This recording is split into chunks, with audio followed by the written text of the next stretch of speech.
first of all, you will see this kind of warning. So it says Apple could not verify this installer and is free of malware that may harm your Mac, right? So we know that it's not harmful, so we can click on done here and then click on the Apple logo here and then click on system settings, which is going to open this kind of system settings option. And then you just scroll down a little on the left hand side where you will see privacy and security option. So click on this option.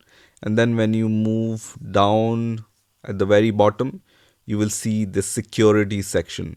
And once you clicked on that installer, it'll add this into this blocked list, right? So from here, you just need to click on open anyway. You can see XAMPP installer is listed here. Once you clicked on this installer and you see that warning. So just click on open anyway and then click on open anyway and then give your password which you use to log into your Mac operating system and then press on OK.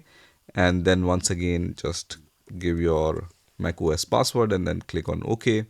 And this time when you minimize this, it's going to allow us to click on this, right? So you can see this installer would like to access the files in your downloads folder. I will allow this, and once I allow this, it's going to just open this kind of window. So now this setup will start. So let's click on next, and it's going to add or install all these components. I'm going to click on next here, and then once again click on next, and once again click on next, and it's going to start the installation of XAMPP server on my Mac operating system. Just wait for a few seconds until this progress bar reaches to the 100% mark.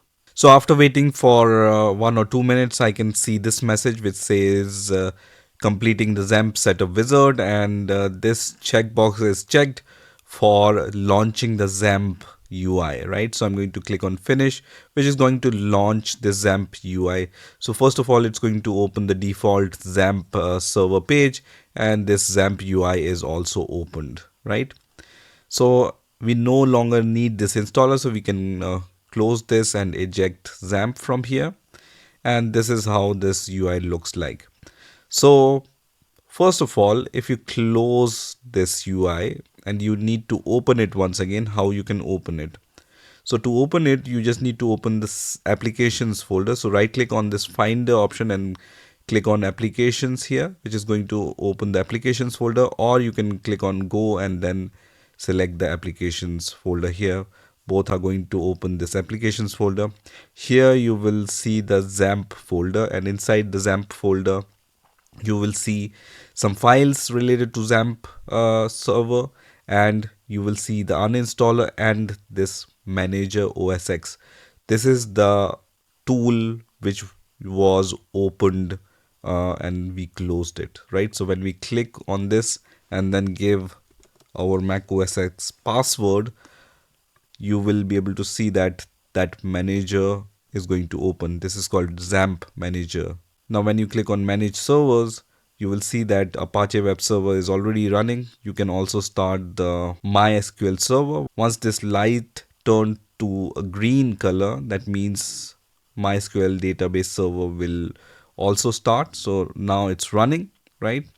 And once it's running, we can go to the welcome window, and from here we can click on go to application, and it's going to launch our server and default web page on the default browser.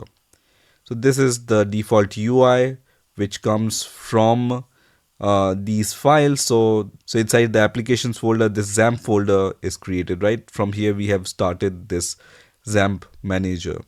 It also contains this htdocs files, and then here we have the application.html file and other files, and this is responsible for this UI. From here you can also open the phpMyAdmin. So click on this option which says phpMyAdmin, and it's going to open this kind of interface from where you can create your DBs and then manage your DBs. So when I click on new, here I can give the database name. So for example, I give the name DB demo here and then click on create, it's going to create a new database, which is a DB demo. And then inside the database, I can create the tables.